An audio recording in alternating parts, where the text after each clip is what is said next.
Bismillahirrahmanirrahim. Assalamu alaikum girls.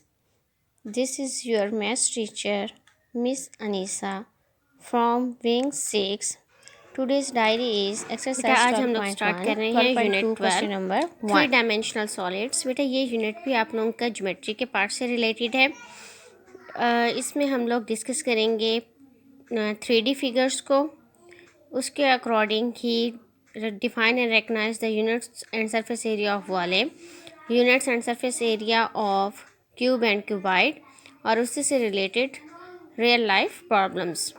अब देखें, सबसे पहले हम लोग डिस्कस करेंगे 3D फिगर्स को, लेकिन 3D फिगर्स से पहले हम लोग ये देखेंगे कि 3D और 2D फिगर्स क्या होती हैं। Plane shapes. अब प्लेन शेप्स क्या होती हैं? Plane shapes are those that can be drawn on the flat surface such as paper. ऐसी शेप्स जिसे कि हम लोग फ्लैट सरफेस पर यानी सीधी सरफेस पर ड्रॉ कर सकें, जैसे कि पेपर, उसे हम लोग क्या कहते हैं? Plane shapes. अब इनका दूसरा नाम क्या है? It is also measurements. इनकी मेजरमेंट्स भी होती है, कौन सी? Length and breadth. It has 2 measurements. इनकी 2 मेजरमेंट्स होती हैं, एक लेंथ और breadth. So it is also known as 2 dimensional और 2D शेप्स। इन्हें हम लोग क्या कहते हैं? 2 डायमेंशनल और 2D शेप्स। यानी प्लेन शेप्स को ही हम लोग क्या कहते हैं? 2 डायमेंशनल और 2D शेप्स। 2 डायमेंशनल क्यों कहते हैं? क्योंकि इसकी 2 मेजरमेंट्स होती हैं, एक लेंथ और एक ब्रेथ। फॉर एग्जांपल, आप लोग स्क्वायर को रीड कर चुके हैं ना।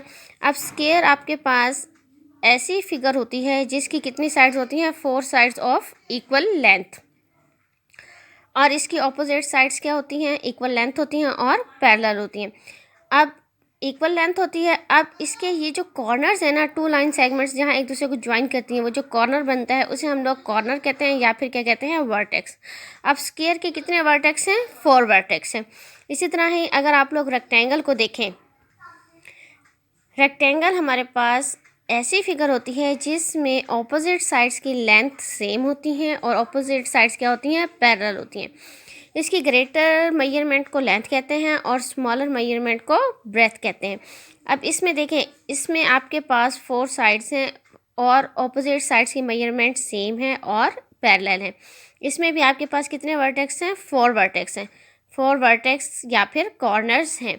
इसी तरह ही अब आप लोग देखें ट्राइंगल को।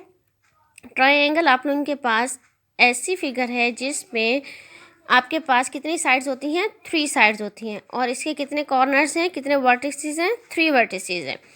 ठीक है। अब हम लोग डिस्कस करेंगे सॉलिड शेप्स को।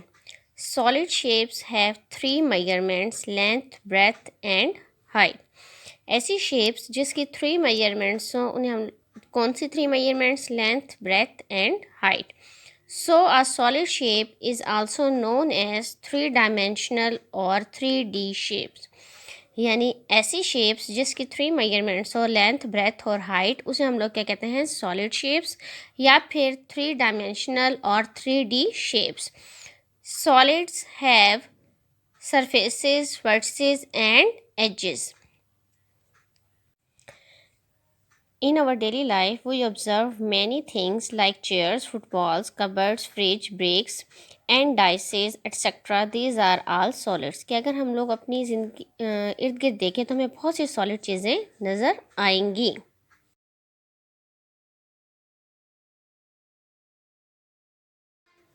बेटा यहाँ पर आप लोगों को सबसे पहले हम सॉलिड फिगर्स की क्यूब को दिखाई गई हैं। क्यूब क्या होता है? A cube is a 3-dimensional solid formed by 6 identical square surfaces. Cube हमारे पास क्या होती है? ऐसी शेप जो 6 आइडेंटिकल स्क्वायर से बनी हो, उसे हम लोग क्या कहते हैं? क्यूब कहते हैं। For example, the dice, the ice cube etcetera are examples of cubes. क्या आप लोगों ने डाइस को देखा होगा? वो किसके एग्जाम्पल है? क्यूब की। अब it has 6 surfaces, 8 vertices and 12 edges.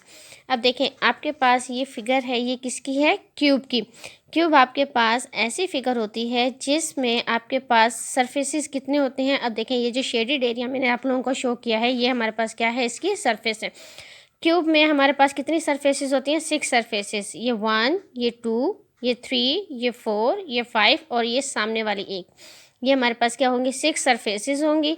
और इसके वर्टिसेस कितने होते हैं? इसमें 8 वर्टिसेस होते हैं, यानी इसके कॉर्नर्स कितने होते हैं? 8 वर्टिसेस होते हैं। और इसके एजेस, अब ये जो इसके किनारे हैं ना, ये जो इसके किनारे हैं, जो इसकी मेजरमेंट्स हैं, उसे हम लोग क्या कहते हैं? इसकी लेंथ को हम लोग क्या कहते हैं? एज कहते हैं। यानी एज, लेंथ, किनारे सब एक ही चीज़ होती है। तो इसके जो एजेस हैं वो कितने हैं? 12 एजेस होते हैं। All of 8 surfaces are equal in area. इसके तमाम सरफेसेस के एरिया इक्वल होता है। क्यों? क्योंकि ये क्यूब को देखें आप, इसकी सिर्फ एक साइड को आप लोग देखें तो ये स्क्वायर से रिलेटेड है ना, तो स्क्वायर की आप तमाम साइड्स की मेजरमेंट सेम होती है, तो इसलिए इसके सरफेसेस का एरिया क्या होता है? सेम होता है। And all of its edges are equal in length. और इसकी तमाम एजेस की, इसकी तमाम लेंथ्स की मेजरमेंट्स क्या होती है? सेम होती है। बेटे जिस तरह स्क्वायर की तमाम साइड्स की मेजरमेंट सेम होती है, उसी तरह क्यूब की भी तमाम साइड्स की मेजरमेंट सेम होती है। क्यों? क्योंकि ये जो क्यूब होता है ये किससे बनता है? 6 आइडेंटिकल, 6 एक जैसी स्क्वायर सरफेसेस से मिलकर बनता है।